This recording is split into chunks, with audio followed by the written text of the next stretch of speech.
Bonjour à tous, alors j'espère que vous allez bien. Aujourd'hui on se retrouve pour un tutoriel où je vais vous apprendre les bases de DaVinci Resolve.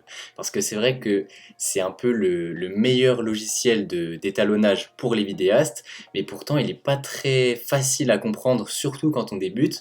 Donc là je vais vraiment vous apprendre les bases pour réussir à avoir un résultat plutôt correct, même sans forcément faire des choses trop compliquées. En plus, l'avantage c'est que c'est un logiciel qui est gratuit.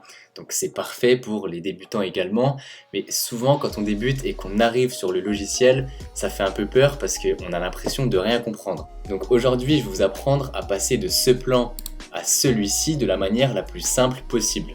Donc voilà, une fois que vous avez importé votre vidéo, vous allez vous rendre sur l'onglet étalonnage que vous allez retrouver voilà, tout en bas. Ça va être un peu la roue avec toutes les couleurs. Donc une fois que vous serez dans cet onglet là, vous allez voir tout en haut à gauche un espèce de grand cadre avec juste un petit carré à l'intérieur. Donc ça c'est ce qu'on appelle un nœud. Donc on peut en mettre plusieurs, par exemple si je fais CTRL S, vous voyez que ça en fait plein. Mais ici, on va en garder que un pour le moment. Ensuite, on va aller chercher l'effet qui s'appelle conversion d'espace colorimétrique dans la bibliothèque et on va directement le glisser sur notre nœud. Donc là, ça va nous ouvrir une page et donc dans l'espace color source, on va mettre le paramètre avec lequel on a filmé la vidéo. Donc généralement, ça va être Rec 709, mais je vous laisse chercher sur votre caméra avec quel paramètre vous filmez. Donc ensuite, pour le gamma d'entrée, c'est pareil, vous mettez celui avec lequel vous avez filmé. Donc moi, c'est Rec 709 également. Et ensuite, dans l'espace color source, vous allez mettre le même que moi. Donc ça va être DaVinci White Gamut. Et dans le gamma de destination, ça va être DaVinci Intermediate. Donc voilà, déjà on a notre premier nœud de fait. Ensuite on va faire un deuxième nœud, donc on va aussi mettre conversion d'espace colorimétrique et vous allez mettre exactement l'inverse que dans le premier nœud. Donc c'est à dire que là on avait commencé par mettre Rec 709, mais cette fois-ci vous allez mettre directement DaVinci White Gamut et DaVinci Intermediate. Et ensuite dans espace color source et gamma de destination, vous allez encore remettre vos premiers paramètres. Donc moi c'est Rec 709 et encore Rec 709. Donc voilà, en fait ces deux nœuds, ils ont rien changé pour le moment, mais ils vont permettre d'avoir une beaucoup plus grosse flexibilité pendant qu'on va faire l'étalonnage. Le premier nœud, on va faire en sorte de le garder toujours au début et le deuxième toujours à la fin. Donc ensuite vous faites Option S pour refaire un troisième nœud entre les deux. Et maintenant on va s'attaquer aux retouches de la lumière. Donc une fois que vous êtes dans le deuxième nœud, vous allez vous rendre sur primaire roue colorimétrique, donc en bas à gauche. Et c'est là qu'on va faire tous les changements concernant la lumière. Donc là on peut voir 4 roues colorimétriques. Donc on a le lift qui va impacter les basses lumières. Vous voyez, si je baisse comme ça impacte quasiment que les basses lumières. Donc moi, quand je bouge le blanc comme ça, j'aime bien me mettre par ici. Ensuite le gamma, ça va un peu affecter les tons intermédiaires. Donc là je vais le baisser un petit peu et sans trop abuser.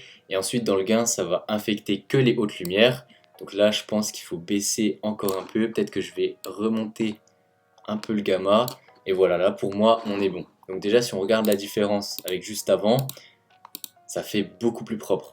Ensuite on refait un autre nœud, mais cette fois-ci on va toucher au contraste. Donc on reste dans primaire et roue colorimétrique. Et cette fois-ci on va bouger le curseur du contraste. Donc vous voyez, il ne faut pas hésiter à en mettre pas mal.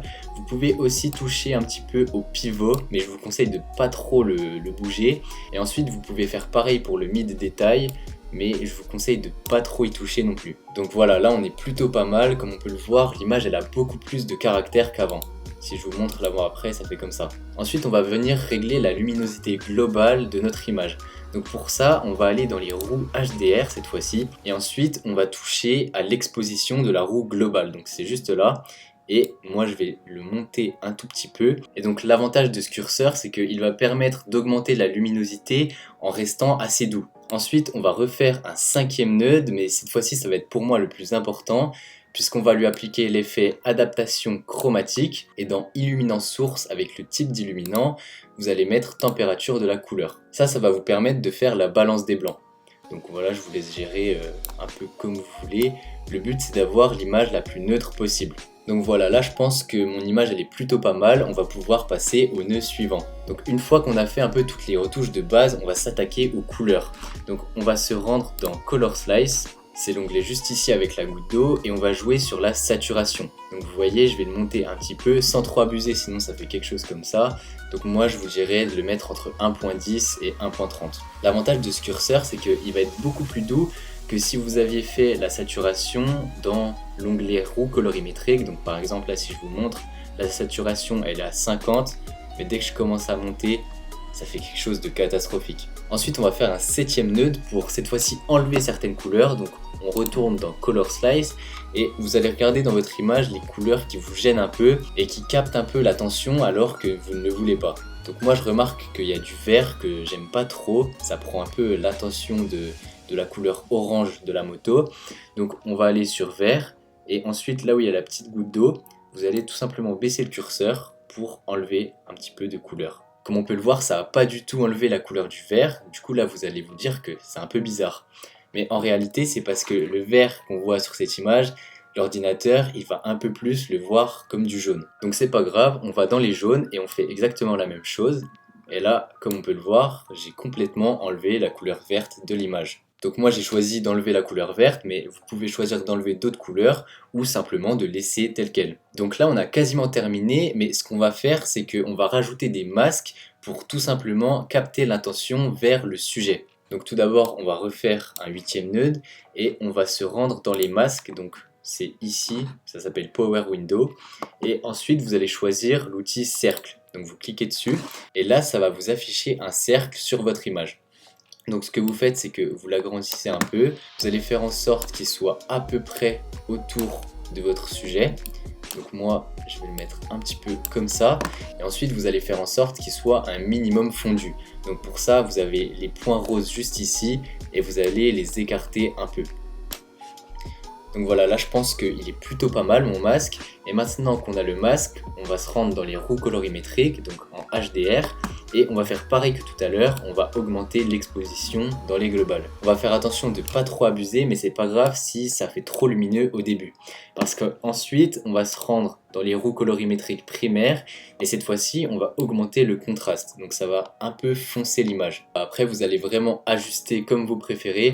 Mais comme on peut le voir, ça vient quand même bien détacher le sujet de l'image. Enfin, on va faire un dernier nœud et cette fois-ci, on va encore faire un masque. Donc vous allez reprendre le cercle et cette fois-ci, vous allez faire un assez grand cercle. Voilà, comme ceci, qui va prendre un peu toute l'image et même qui va sortir de l'image. Et maintenant, ce que vous allez faire, c'est que vous allez cliquer sur cette icône-là pour tout simplement inverser le masque. Donc ce que ça va faire, c'est que vos retouches, elles vont être appliquées partout, sauf dans le masque. Ensuite, vous allez vous rendre dans les roues colorimétriques de HDR et vous allez baisser l'exposition, tout simplement pour créer une sorte de vignette. Voilà, faut vraiment pas hésiter à bien baisser, comme ça on voit vraiment la différence. Si je vous montre l'avant-après, c'est assez flagrant. Donc voilà, on arrive à un résultat comme ça, alors que pour vous rappeler, au début, on avait ça. Donc c'est assez flagrant quand même et je sais que c'est pas des retouches qui sont très poussées, mais ça vous permet déjà d'avoir un bon résultat sans forcément aller chercher trop compliqué. Le but de vos vidéos, c'est pas non plus que ce soit digne d'un film de cinéma. Il vous faut simplement des petites retouches comme ça qui vous démarquent de la concurrence tout en restant assez sobre. En tout cas, merci beaucoup d'être resté jusqu'à la fin de cette vidéo. Dis-moi en commentaire si t'aimerais plus de tutos de ce type et je t'ai laissé mon Instagram en description pour que tu puisses voir un petit peu mon travail. Si jamais la photo, la vidéo ou même l'image en ligne en général c'est un sujet qui t'intéresse, je t'invite à t'abonner pour ne pas rater les prochaines vidéos. C'était Clovis, prenez soin de votre image.